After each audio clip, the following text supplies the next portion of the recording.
Most people think wealth is built by working harder, earning more, saving more. But that's not how real wealth is created. Because the biggest force in investing is not effort. It's compounding. A system where your money starts working for itself and then keeps working again and again. Not in a straight line, but exponentially. At first, nothing seems to happen. Progress feels slow, almost invisible. But over time, something changes. Growth accelerates. And what once looked small becomes massive. The real question is not how much you invest, but how long you let it compound. Compounding is simple to understand, but difficult to respect because it doesn't reward you immediately. In the beginning, growth looks flat, slow, unimpressive, and that's where most people quit. They expect results too early, they measure progress too soon, and they walk away before compounding has time to work. But compounding is not about speed, it's about time. The longer it runs, the more powerful it becomes, because each cycle builds on the previous one. And that creates acceleration, not because you add more effort, but because the system multiplies itself. Think of compounding like a snowball. At the start, it's small, almost nothing. You push it forward, and it barely grows. But as it rolls, it collects more snow. It becomes larger, heavier, and faster, and eventually, it starts growing on its own. That's compounding. Your returns begin generating returns, and those returns generate even more. This is not linear growth, it's exponential. And that difference is what creates wealth. Not the starting point, but the process. Now here's where it becomes powerful. Compounding does not depend on how much you start with, it depends on how long you stay invested. A small amount, given enough time, can outperform a large amount with no time, because time amplifies growth. Every additional year adds more than the previous one, and that's counterintuitive, because we expect consistent results, but compounding doesn't work that way. It starts slow and ends strong, and most people miss it because they leave too early. This is why time horizon matters so much, because compounding needs time to activate.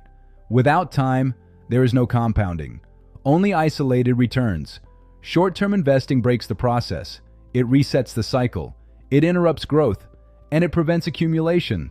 But long-term investing allows compounding to build, to stack, to accelerate. That's why patience is not optional, it's required.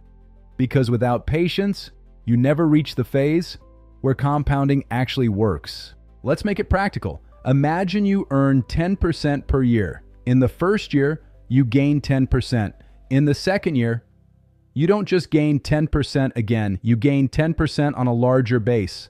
And that continues year after year. The base grows, the gains grow, and eventually, the growth becomes significant. Not because the percentage changed, but because the base expanded. That's the engine of compounding. Growth on growth, not just growth itself. But here's the problem. Most people interrupt compounding. They buy, they sell, they react, they try to optimize every move, but every interruption breaks the cycle and resets the process, because compounding requires continuity, not activity. The more you interfere, the less effective it becomes. That's why doing less often leads to more, because the system works best when it's left alone. And that's difficult, because it feels like you should be doing something.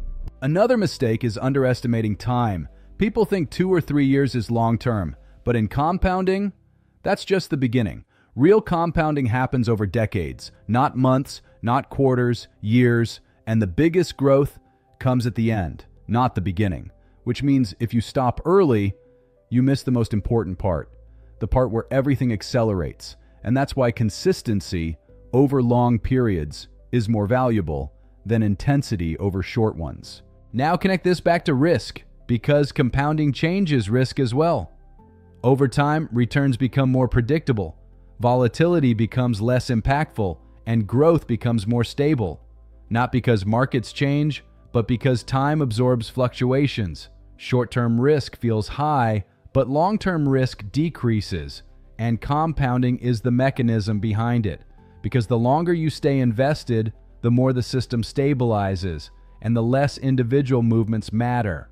This is why professionals focus on staying invested, not timing entries, not predicting markets, but remaining in the system. Because missing just a few key periods can significantly reduce long-term results. Compounding is sensitive to interruptions. Remove a few critical moments, and the entire curve changes.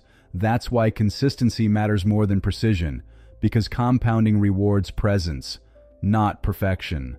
There's also a psychological challenge. Compounding requires trust, because early results are not impressive, and that creates doubt. You question the strategy, you question the system, you question the process, and many people quit, not because it doesn't work, but because it hasn't worked yet. That delay is what filters out most investors and rewards the few who stay, because compounding only rewards those who are willing to wait.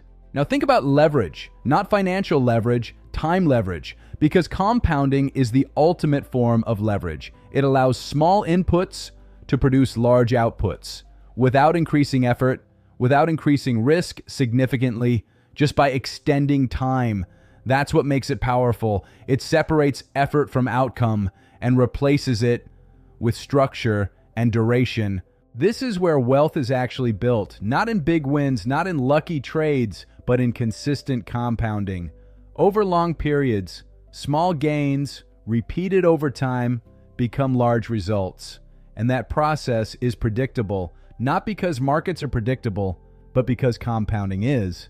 And that's the difference between speculation and investing. So the goal is not to maximize returns, it's to sustain them, to keep the system running, to avoid interruptions, to stay invested, because the longer the system runs, the more powerful it becomes. And eventually, it reaches a point where growth accelerates without additional input. That's when compounding becomes visible and undeniable. And once you understand this, your priorities change. You stop chasing opportunities and start protecting continuity. You stop focusing on short-term gains and start focusing on long-term systems.